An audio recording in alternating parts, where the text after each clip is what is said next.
शोभा म्हणजे महाराष्ट्र राज्य कृती समिती अंतर्गत सर्व संघटनेअंतर्गत सर्व आम्ही एकत्रित झालेले सगळे नोंदणीकृतच संघटना सर्व त्याच्या सर्वांच्या महिला प्रतिनिधी करतो शोभा म्हणते आपल्याशी संवाद साधत आहे की भूमी अभिलेख विभाग हा आमचा हा मुळतः हा तांत्रिक कामं करणारा हा मूळ म्हणजे जेव्हापासून विभाग तयार झाला हा इंग्रजांनी जरी ते नकाशे वगैरे तयार केले असेल तरी पण ते सुद्धा तांत्रिकरित्या त्याचं वेगवेगळं काम करतात. अरे मूळ विभाग हा आमचा तांत्रिकच आहे. आमच्या विभागाच्याच भरोशावर महसूल विभागातील तलाठी जिल्हाधिकारी यांना नकाशे किंवा अभिलेख करून ते त्यांचे सातबारा वेगळे करतात किंवा आणि आमच्या विभागामधूनच झालेली शासकीय मोजणी ही ग्राह्य धरून महसूल विभागातील महसूल मंडळ किंवा तलाठी वेगवेगळे सातबारे तयार करतात. परंतु आमच्याच भूमी अभिलेखाचा आधार घेऊन जे कार्य पुढील विभाग करतात परंतु आमच्या विभागाला एक निम्न दर्जा दिल्यासारखं निम्न वागणूक दिल्यासारखं अशी म्हणजे आम्ही जसं म्हणतात की आपण वडिलांचा जो भाग वडिलोपार्जित जे तयार केलेलं आहे ते वडिलोपार्जितांनी जे मिळवलं त्यांना भाव न देता त्यांना कुठलाही मानपान न देता तुम्ही इतर विभागांना भाव हे देतात. भूसंपादन विभाग म्हणा किंवा कुठल्या वेगवेगळ्या जे प्रोजेक्ट येतात त्याकरिता आमच्या विभागातूनच सर्वतः रेकॉर्ड उपलब्ध करून आमच्याच सर्वेअरची मदत घेऊन जरी त्यांचे वेगवेगळे प्रायव्हेट वेगवेगळे सर्वे राहत असतील काही असेल पण त्याकरिता सुद्धा आमच्याच विभागातील कर्मचाऱ्यांची मदत घेऊन त्यापर्यंत आपण इथे येतात. मागच्या वर्षी पण मोठ्या प्रमाणात आंदोलन झालं. बाकी डिपार्टमेंट तुमच्यासोबत जुळलेले होते आणि ते मागणी मागच्या वर्षी तुम्हाला लॉलीपॉप देऊन किंवा तुम्हाला काहीतरी असा प्रलोभन देऊन ते स्थगिती करण्यात आली होती. आता आपण पुण्यावरून आलात काय काय सांगणार आपण? नमस्कार. मी पवन खेवटे राज्य कृती समितीचा समन्वयक तसंच तांत्रिक भूमी अभिलेख तांत्रिक कर्मचारी संघटनेचे अध्यक्ष या नात्याने मी तुमच्या समक्ष जे आज आमचं जे काम बंद आंदोलन सुरू आहे किंवा जे 18 तारखेपासून तर 27 तारखेपर्यंत जे असहकार आंदोलन होतं आणि आता 2 तारखेपासून जे आमचं काम बंद आंदोलन आहे याबद्दल मी थोडंसं 2 गोष्टी सांगू इच्छितो. हे शासन आणि प्रशासन आणि आमच्या कर्मचाऱ्यांना आणि इतरत्र जे नागरिक आहेत त्यांना सुद्धा मी तर सगळ्यात आधी सर्व महाराष्ट्रातील संपूर्ण जे नागरिक आहेत जे आमचे अर्जदार आहेत मी त्यांची सगळ्यात आधी ते आम्ही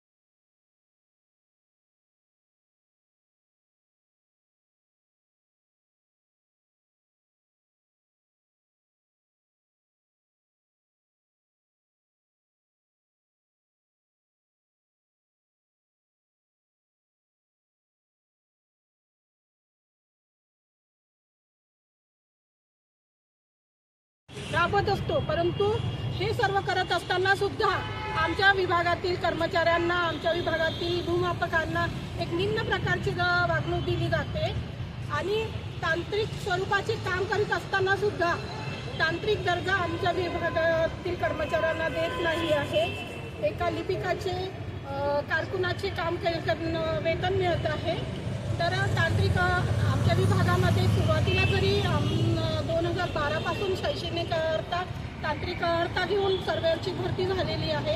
त्या अंतर्गत सर्व तांत्रिकच शैक्षणिक पात्र असे सर्व सर्वेअर आता उपलब्ध आहे.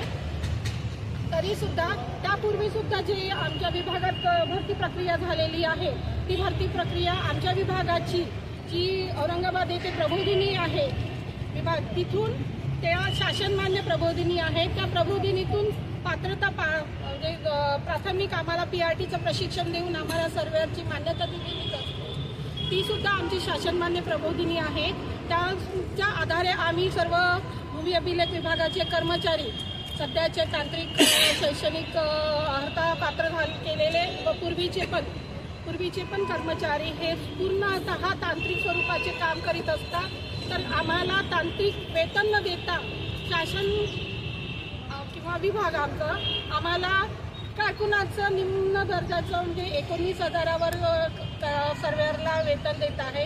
जेणे की इतर विभागामध्ये या सेट 25,000च्या बेसिकच्या वरती त्यांना पेमेंट मिळत आहे. त्यामुळे 2012 पासून जे आमच्या विभागातील कर्मचाऱ्यांना शैक्षणिक अर्हता प्राप्त असलेल्या कर्मचाऱ्यांना तुम्हाला तुमची शैक्षणिक अर्हता तांत्रिक स्वरूपाची घेतलेली आहे. त्यामुळे तुम्हाला पुढील भविष्यात किंवा या 12 पासून सुद्धा तुम्हाला तांत्रिक वेतन दिला जाईल, या विभागाला तांत्रिक दर्जा मिळेल, त्या आशेवर शासनाने आतापर्यंत आम्हाला लटकून ठेवलेला आहे.